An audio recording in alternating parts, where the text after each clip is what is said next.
Welcome to this episode of A Language I Love Is, the podcast that's all about languages, linguistics, and love.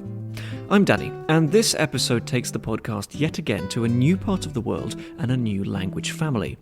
Geographically, we're in West Africa, and linguistically, we're in the vast and diverse Niger-Congo family of languages. Our initial encounter with Niger-Congo is by way of a small and endangered language of about 100,000 speakers, which can be heard in eastern Nigeria. This language is Dza, as it's known to its speakers, although you may also find it online under its outsider name of Jen. Endangered it may be today, but Dza has a champion in Peace Benson, a native speaker and PhD student who's been researching and working with Dza for 10 years now. Peace is my guest for this episode of A Language I Love Is. But before we get to Dza and Peace, I'd just like to thank the show's supporters on Patreon for their continued support. You can become one yourself by heading on over to Patreon and subscribing for some bonus content. Also, please don't forget to subscribe and leave a rating on your preferred podcast platform, ideally a good one, and feel free to get in touch with your comments and suggestions for future beloved languages.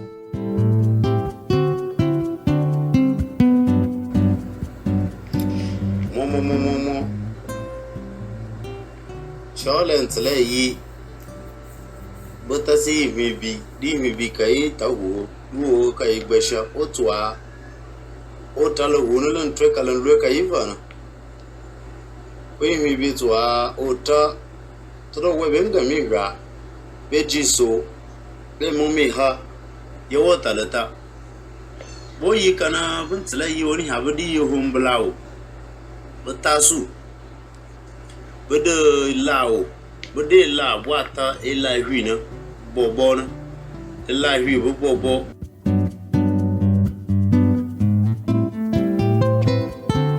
My guest for this episode is Peace Benson. Now, Peace is a third-year PhD student at the University of Kansas in Lawrence, Kansas, which I've been hearing all about. And she is, safe to say, an expert in the language that this episode is all about. She's been studying it for 10 years now at a couple of institutions. Previously, she was studying in Nairobi before relocating to Kansas. So, Peace, thank you so much. I really appreciate you talking to me today. You were volunteered to talk to me today, so shout out to the person who volunteered you. I really, really appreciate it. How are you doing today, Peace? I am good, Danny. Hello. Yeah, I'm so glad to be here. I'm so glad to talk about the language that I love. Okay, well, let's give that language a name. The language that I love is Dza, also known as Jenjo. Why the difference? Why the two names? When would you use these names? You know, the exonyms and the endonyms kind of things. So, we are the Dza, and we say the language is Dza. But because of becoming of the Jiah of the Danfodio in northern part of Nigeria, so when the Danfodio people, the Fulani people came, they don't know how to say Dza, and so they call it Jen. And then now it's metamorphosed to Jenjo. Someone who is not a linguist or someone who doesn't know so much about the language, if you say Dza, they won't know. But if you say Jenjo, they'll know, she's Jenjo. Then they know. Because if you Google Dza, you will see Dza and maybe Jenjo in bracket and other names that we are called by. Understood. So just to be clear, other groups in the area, other peoples in this part of the world, they wouldn't be so familiar with Dza, the name. Yes, they will be familiar with Jenjo. Fair enough. Exonyms, endonyms, we have them everywhere. It's like, I don't know, Deutsch and German in Europe, for example. Let's be more specific about where in the world that you can find this language. Where are we in the world for this episode? So we are in a place called Jen, which is located in Taraba State. It's in northeastern part of Nigeria, West Africa. And Dza, which is like the major town for the Jenjo people or for the Dza people, it's located along the north bank of River Benue, So if you look at the map of Nigeria, we have two rivers that join and what we call the confluence town. And then it flows from the northeast and from the northwest and then down to the southern part of southern part of Nigeria. So one of the river is called River Benue and the other one is called River Niger. So Dza is located right at the bank of River Benue. So this is like the main traditional town for the Dza people or for the Jenjo people. But the Jenjo people are not only found in Taraba states, they are found in other states in the northeastern part of Nigeria. So they are found in Gombe and Adamawa state. So because we live in small villages, and because of mapping, some other villages found themselves in maybe Taraba and found themselves in Adamawa State, and they found themselves in Gombe State. And all of these areas, all of these villages and settlements where it's spoken, they are all within the modern-day borders of Nigeria. They don't cross over into other countries, right? Okay. Do you think this population, the Dza people, are they largely multilingual, that people will speak several languages? Yes. So every average Nigerian is multilingual. I don't know if you're aware of that. But an average Nigerian is multilingual, especially if you are from the northern part of Nigeria.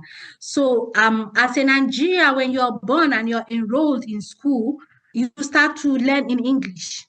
And then you have the language of the wider communication. For me, speaking for a speaker, the language of wider communication of the lingua franca of the north is Hausa.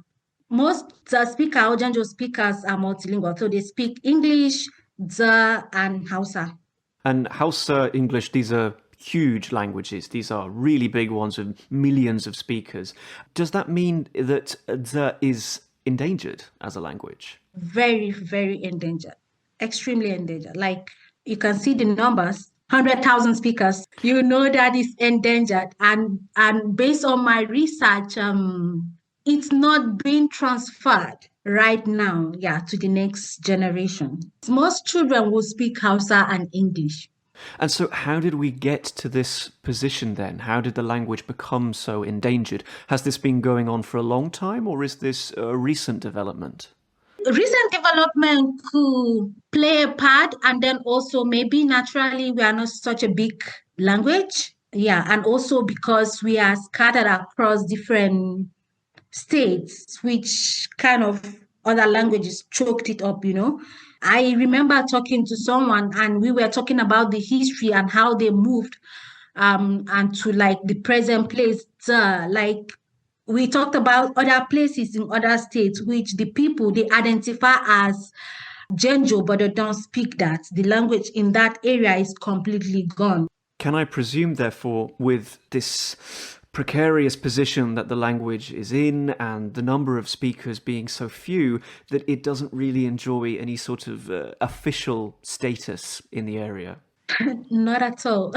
Okay, so the case with my country is that the only recognized like indigenous language will be Hausa, Igbo, and Yoruba. So these are the ones that are termed the major three languages in Nigeria. So those are the ones that have like any official recognition. Even at the local level, even within the states? No, so like within states, maybe I'm not sure about right now, but I remember sometimes ago, the news in my state would be kind of broadcast in English, and then the three major languages in that state.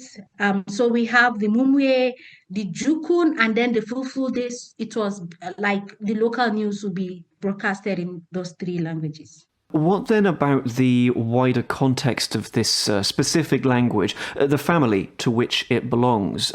Does it have a family of languages? It has a family. I don't know if you are like familiar with the four big family groups in Africa. So we have like the Afro-Asiatic, we have the Nilo-Sahara, we have the Khoisan, and we have the Niger-Congo. So the big family for Dza or Jenjo will be Niger-Congo. And then under the Niger-Congo, we have Atlantic Congo. and then it moved down to what is called the Volta Congo.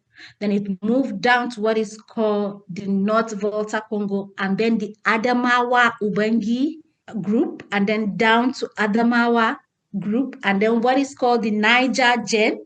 So Gen from the name of the village. So we have the Waja Gen group, and then we have the Gen group. So under the Gen group, this is what we call the Gen cluster languages. So under the Gen group, we have about 10 other minority languages. So like we have like 10 cluster of languages in those are the languages I told you that some of them speak Dza as a second language. For example, we have the Munga Doso, the Ta, and the Kyak. They all speak Dza as a second language. And how different, specifically this close group of sister languages that you mention here, how different or similar are they? Can you understand them? I would say like Munga Doso, which I have had the opportunity to do a field work sometime in May 2022. Those ones, they speak Dza as a second language, and I could understand like most of this. So when I'm eliciting my data, I hear a lot of like so many things that are similar. I just like, this is Dza, this is Jenjo. You should just say your Jenjo. You shouldn't say your Munga Doso. Because if you ask them about the history of their place, they will say that they originated from Dza. According to them, it's kind of like it's a clan within the Dza people that break out, and then they migrated to other parts before they finally came back to settle close to Dza instead of going back to their original place, you know. So I think the years of migrating to other places, that kind of diluted the language and make it, but when they speak, I hear a lot of the words, sounds, you know. And specifically this smallest branch of the family tree, this clade that you mentioned, is it really spread out across a large area, or is it kind of clustered together? Yeah, it's kind of spread out. You wouldn't say they're but they are all within one state. And specifically the Niger-Congo family of languages, that's a new one for this podcast, which is great. I'm very happy to say. What are the famous members of this family, defining famous however you choose? Most languages in Nigeria and Niger-Congo, the only language among the three major languages in Nigeria that is not Niger-Congo is Hausa, which is like Chadic, and it falls under the Afro-Asiatic. Other languages which is quite like in Africa, maybe you would say the Bantu languages, something like Swahili. Yes, they all fall under the Niger-Congo language, even though like the Niger-Congo family is kind of divided into two. So we have the Niger-Congo A and the Niger-Congo B. So the Niger-Congo B is the one that has the Bantu family. So where you have the Zulu, the Kiswahili, the Kikuyus, you know, those ones. But for any other language under the Niger-Congo that is not Bantu is Niger-Congo A. Goodness, yes, but we shouldn't get any ideas about being able to spot easy cognates and similarities between these languages. This is hugely diverse. This is a ginormous language family, yeah. Yes, it's hugely diverse. Turning back to Dza specifically, am I getting that vowel right? Is it like a schwa vowel, Dza? Yes, exactly. It's a schwa, but unfortunately, so there's one other person who is kind of doing like the grammar of the language right now in Paris. He writes his own with A, but he knows it's schwa, but he writes it with A because I don't know. But I write mine with a schwa. Fair enough, yes, with good reason, but I suppose the Latin alphabet did not come prepared with a letter for this sound, so you just have to make do, but using schwa, the symbol schwa in the IPA, that makes sense to me. And that brings me very nicely on to writing. Does Dza have much of a tradition of being written down? And if so, what script is it using? The system of writing that we use, because we have like the Bible translation committee, which I am kind of part of, but because I'm really focused on my studies, yes, they use like the normal Roman letters, but the vowels is strictly IPA. So we maintain the IPA form of writing in the vowels, but then use the Roman letters. That seems reasonable to me. So what you're saying is that the basis is the Latin letters, what English and German and French use, but you've Yes. supplemented this with the official symbols for vowels as well. Yeah, that seems reasonable to me. Is the vowel inventory of the especially rich? It's rich. I would say it's rich because we have about 9 vowels, and almost all of these vowels have the nasalized and the breathy vowels. Tell me more. Yes. So we have like the 9 vowels. I think the only sound that is not nasalized is maybe the close mid front vowel, like A is not nasalized, but it has the breathy version of it. I'm pretty curious, to be honest. Can you give us some examples of nasalized vowels? I think in the context of Europe, we're pretty familiar with, like this is what French has, but a breathy vowel, what's that? So, for example, we have this word fi. Fi is Fi, which just simply means ring, a ring. So, for the nasalized vowel, will be fi. Yes, so it will be something like a plant spike, a spike of a plant, something like that. And then we have fi, which is the breathiness, fi, which is uncle, like your maternal uncle, fi. I can hear it as well. So you kind of make a contrast. You use these features. You've got like the neutral vowel, the nasal vowel, and the breathy one. Is that right? Yes. We have something like for like the shua, hua, which is the oral. Then we have hua. Did you hear the nasal? Hua, which is to rift off. And then we have hua, which is hunger. Hua. I'm giving you like the 3 pairs, kind of like minimum pair for that shua sound that we have in Dza. Like a true phonologist. Very nice. We have like so, which is like mouth cavity, like inside of your mouth. And then we have so, which means elephant. So that's the breathy part of it. And is this a feature that it shares with other languages in the area or other languages in its family tree? Because other languages in that family, like for example, I'll give you an example with the Gen cluster language, which I told you earlier on that we have about 10. They are extremely underdocumented. So it's kind of difficult to say if they share because there's nothing written that I can rely on to say, But syntactically, I would say they share a lot of feature with Manga, so which is one of the language that I have kind of done like a grammatical sketch on it. And then looking at another Adamawa language, which is very far away in Cameroon. So if you look at the map of Nigeria shares border with Cameroon and Chad. There are a lot of languages in Cameroon and Chad who are also Adamawa language.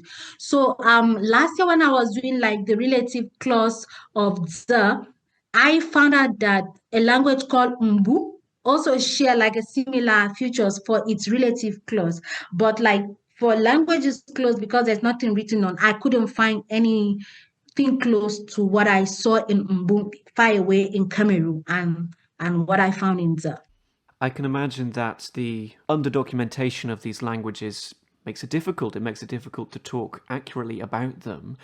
Why is that specifically? When do we start to get, for example, examples of this language being written down? So Dza specifically, I think it all started when they started doing the Bible translation. I remember when I started to work in Dza in 2015, I had nothing to rely on. I Googled and there was virtually nothing. The only thing I could even saw was just like the short 1-page Wikipedia and then another 1 page of Joshua Project. So Joshua Project is that big organization that does Bible translation. And then a few people also wrote few word lists. I remember a German writer called Claire Willenhofer. has like a short word list of the, and I think that might have been written maybe earlier than when I started working on it. And then there's also like a famous 1940s anthropologist called T.M.K. Meek. So Meek has written like short things about so many languages, especially in the northern part of Nigeria. In his book, I also kind of found a really, really short list of the, and also like pictures of the and people of the in as far as back as maybe 1936, because that book I think is written around that time. Yes. Yeah, it's not much to work with. Do we at least have a sort of a longer historical record about the Dza people? The history of the, I'm not sure if I found anything written, but based on what like older people, when you ask them, like they will tell you like historically they immigrated, like they will say that they immigrated from the east, which like most languages in Nigeria will say they immigrated from the east, which is interpreted as the Middle East. How interesting. I don't know if like the history, the archaeology and genetics agrees with this. Yeah, I don't also. But maybe the Middle East was a very kind of attractive, a legendary place, for example, a place with great kind of power and mysticism. A final question to wrap up this language profile. How do you feel about the future of this language? I think this language has a future because when I started out, I did not envision that I was going to, because I read English education and then I got employed as a teacher. And then when I wanted to do my master's and I saw like English, I decided to like apply English and linguistics. So when I got into it, I realized, oh, I could actually work in a language other than English. Then I say, okay, why not work in your language? Because growing up as a child, my father always insists that we speak Dza or Jenjo, because he believes that you will be taught English in school and you will speak Hausa with your peers. So he always insists for us to speak Dza at the home front. So I would say Dza specifically has a future because I've done so much work, and the other person who is also working in Paris is also working on Dza. So when I started out, there's virtually nothing, but now if you Google maybe Dza or Jenjo, you will find a lot of data online compared to when I started in 2015. So I would say it has a future. And currently, in my institution, I have two other graduate students who are working with me on the, which is really exciting. One of them just got into to do her PhD, hopefully in the at at CUNY in New York. So yeah, so I'm really excited that it's a language that is really, really interesting. And I'm glad that they found that also interesting, and they are gladly working on it. So I think that has a future.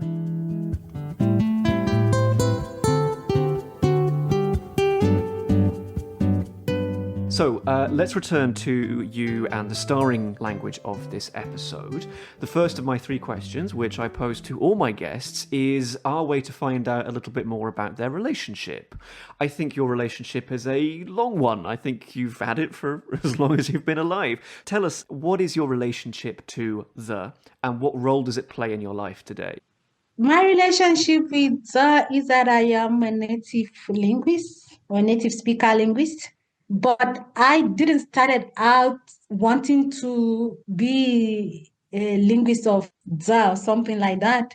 So like I mentioned earlier, it was when I wanted to do my master's and I realized, linguistics, and it's actually study of languages. And then I was like, okay, why study other languages? Why not study other?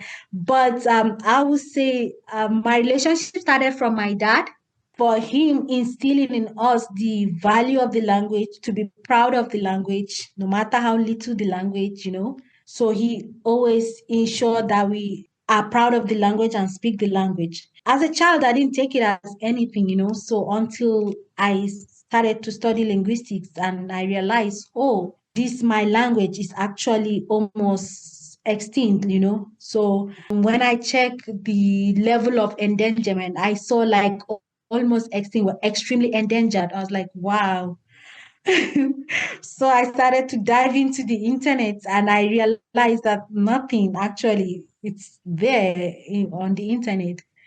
And I realized, okay, you have to do something about it. If you don't study this language and put it out there, it's going to eventually go extinct, like most languages in northern part of Nigeria have done to Hausa. So there are a lot of languages in especially in the northeast part of Nigeria, in a state called Bauchi, that are now like extinct because, for various reasons, they don't speak it anymore. So that's my relationship with the language. That's great. Obviously, as you have so amply demonstrated so far, your interest is the language as a whole. But within your PhD research, is there some particular aspect of the language that you're concentrating on? Yes, I'm concentrating on the theoretical aspect, which is the syntactic aspect of the language. I'm not saying that question had a right answer, but I am a syntactician, so that was the right answer. Fantastic. Okay. Interesting. What is it about the syntax that appeals to you so much, that holds your interest? So, first of all, I don't know if you remember when I gave some example when I was talking about the sound. So, this language is highly it has like it's isolating morphology, so it's highly monosyllabic. Although it is SVO like English, but as it is, we have a question if it's really SVO. Maybe it's something else, but then for some reason it's now like SVO for the relative clause. So for example, let me give you SVO, like if you want to say the woman bought yams. Iye de jawe. This is like a simple sentence. Yeah. So, but if you go deeper into like the complex sentence, which is something I'm still working on. So we have a question if it's really, really SVO because it has like pre-verbal marking. For example, if you say the woman is not buying yams, you say iede sin. So this sin is like a pre-verbal sin jawe lo. A negation it's always clause final. For the relative clause of that language, which is kind of unique, and I would say that I only found in like just one other language in West Africa, Mbum. So the relative clause is doubly marked. So the relativizer is marked at the beginning and at the end. Oh, so it's like if English would say something like, I see the man who is coming who. Something like that. For example, if you say the man that I saw, you will say Ibwin Mbakana. So N is one relativizer and the last N is another relativizer. I know that you have several publications to your name already. Have you published about this topic? Not yet, because I only like presented it in a conference in Canada, yes, but I haven't like maybe the conference paper is online on my website. Yeah, but I haven't published that yet. Not yet. And I know as well, we were talking about this previously, you have been conducting field work into Dza. You've been actually on the ground recording samples of this language. How's that been going for you? It's great. It's because you're eliciting with your own language like that you speak, and that you can like try to explain certain things to your consultants. Yeah, which I would think it's kind of difficult for a non-speaker. That has been going really well. Having to go somewhere to do field work, you have to like follow several protocols, and then also like people may not want to open up to you because of various reasons, But for me, I am a speaker. I'm a non-person. Like I can just I'm from this clan, or like maybe called my surname, and they'll know, okay, so we can listen to you. And I'll tell them, this is my research. This is what I'm working on. I'm doing this because this, and then they will open up. They will tell you everything that you need to know. In fact, they don't want you to go, like keep collecting the data. Which is nice at the time, but you have to process all of that data at a Yes, later yes, point. yes.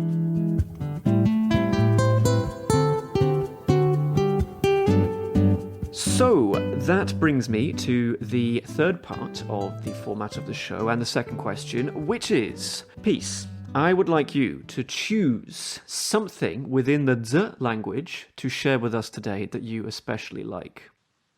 There's so many things that I like, or things that people who come in contact with like. I don't really know which one to share. I would say that things that people like kind of express that they really like about the language is the sound. So like the sound system of the language. Most times people express like certain sounds. I think like the palatal sounds, like nasal palatal, which is something like ni, and the approximant palatal, which is something like here, here. Or another approximant palatal would be something like hua, hua. I will give you an example with shout out to the person that's refer. He was so fascinated when he first heard the sound huibi, huibi. So it's palatal, and we also have like the vowel is nasalized. So he was kind of fascinated, like, say that again. I was like, huibi, which simply means blackbird. And then one will be like nungbunhu. Nungbunhu would just be like animal. I think they found the sounds in these words like kind of fascinating.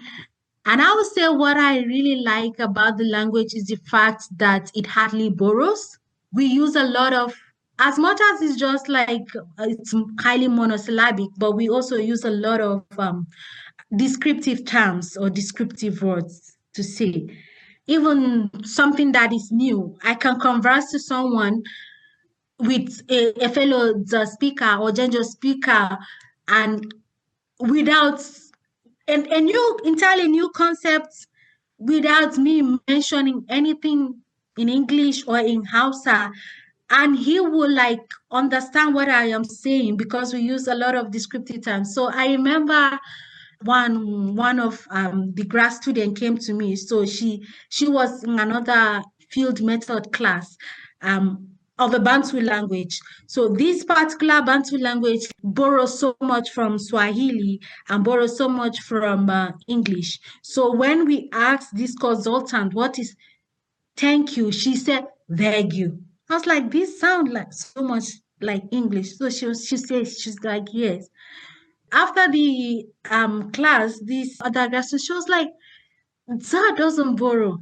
Because we did field method in Dza and we hardly see any borrowed word. And I said, yes, this is because we don't like Dza hardly borrowed. If we ever borrow, would be maybe from Fufu Day, which is like my initial story from the jihad, contact with the jihadist.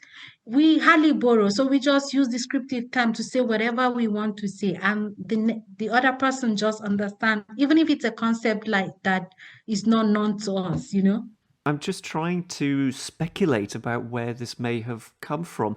Is this social in its origins, or is it syllabic in its origins? Maybe borrowed words from other languages don't fit into the sounds of Dza with its single syllables. Maybe. I'm speculating here. Maybe, yes, maybe, and it could be both. It could be. Could be both. It could be social also, yeah.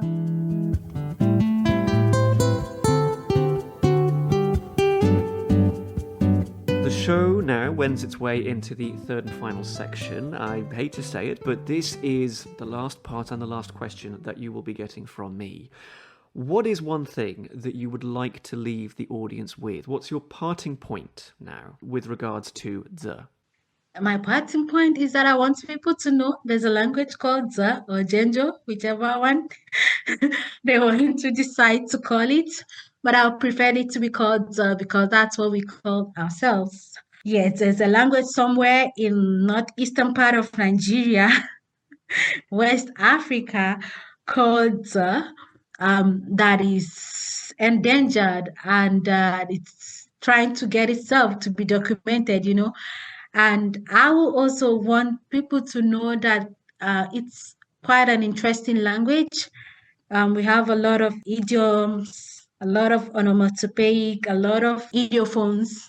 For example, for an idiom, like even to say the words for anger, the word for anger will be like ra abe. So we have ra, which will be stomach, a will be like the linker, and then be will be like bad. So I'm angry will be like Rami bebe ma. So I'm angry at you. So it'll be like Rami be, and the Ra will come first. Rami be and be ma. I'm angry at you. So that's why I told you earlier that we are questioning if it's really SVO or maybe it's OV something. So because sometimes you find out the object comes before the subject. In this example, we have ra, mi, be. Literally, it will be like stomach. Be will be bad. Me, which me will be like the object's pronoun. With you, be ma. And we have a lot of idiophones or most things. Even to say egret, an egret will be like shon, which is an idiophone. Can you explain that concept for us, the idea of an idiophone? An idea of idiophone will be words that have imagery because of the sound that an egret makes. So the name is from there. Mm-hmm. Yes, so so hogdgd is an idiophone in Dza. So she walks heavily or like strongly, something like that. You have the imagery of the way the person walks. Mm-hmm. Nice. So this kind of phonetic imagery in the words. Uh-huh. Yeah. Mm-hmm. Cool. Lots of great things. So much that people could get involved with. So much that linguists out there, potential researchers could get stuck into. I think that's great. Now, I usually like to end each episode with some recommendations for further reading, for resources that people might like to find. But as we have discussed, there's not much out there. But you, Peace, you're out there. Where can people find more from you and learn more about your research? People can find me. So once you Google Peace Benson, you will find me in the website of the University of Kansas Linguistic Department. And then my work is also on Google Scholars. I don't know what this will lead to, but I'm very happy to have played a small part in you getting the word out about, because you are just such a great champion for this language. I think it's extremely admirable. That's all from me, Peace, except to say just thank you so much. I really appreciate you talking to me today. This was a pleasure. Thank you, at Nkayang. That's thank you, Inza.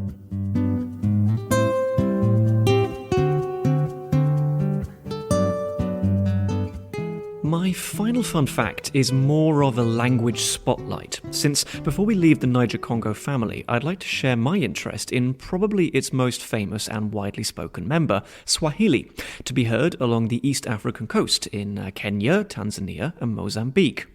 In particular, I've long been interested in Swahili's system of noun classes, like categories or groups for its nouns, which really aren't a million miles away from the Indo-European phenomenon of grammatical gender. There are 9 such classes in Swahili grammar, or rather 18 if you count the classes for singular and plural separately. Nouns are assigned to a class based on what kind of thing they are. Class 1, for example, is for humans and other living creatures, specifically a single one of them. For the plural, you need Class 2. Class 3 is for plants, body parts, and other non-creature things. While Indo-European gender is expressed through the end of a word, Swahili noun classes work through associated prefixes at the start of a word. For example, for class 1, the prefix is m or mwa, while for plural class 2, the equivalent prefix is wa. Hence, one child, class 1, is mtoto, but plural children, class 2, is watoto. Here's the thing. Very reasonably, this system has been applied to incoming loanwords too. Swahili has gained, and given, a whole host of words to languages its speakers have been in contact with. These have included Arabic, which gave Swahili its name, and also the term safari, and later, in the European colonial period, also English and Portuguese. What to do, though, with loanwords and the existing noun classes? One option is to straightforwardly assign them to a class and add the right prefix. Sometimes, though, the loanwords happen to come with initial sounds that already sound like a Swahili prefix. That bit instead gets treated like the prefix and may be swapped out for the singular or plural version. For example, kitabu is Swahili for book, recognisably a borrowing of Arabic kitab. But because gi sounds like the class 7 prefix gi, kitabu is assigned to class 7, and it has the plural class 8 version, vitabu, books. Likewise, English video starts with vi, so some Swahili speakers have treated video as a class 8 plural and accordingly created a new singular form, kideo. And I think that's just neat. That's all for this episode of A Language I Love Is. My thanks of course go to my guest today, Peace, for taking the time to tell us all about Dza, and also to the podcast's first few supporters on Patreon. Thank you all so much. My thanks also go to you, dear listener, for listening. Until the next time, keep well and keep loving language.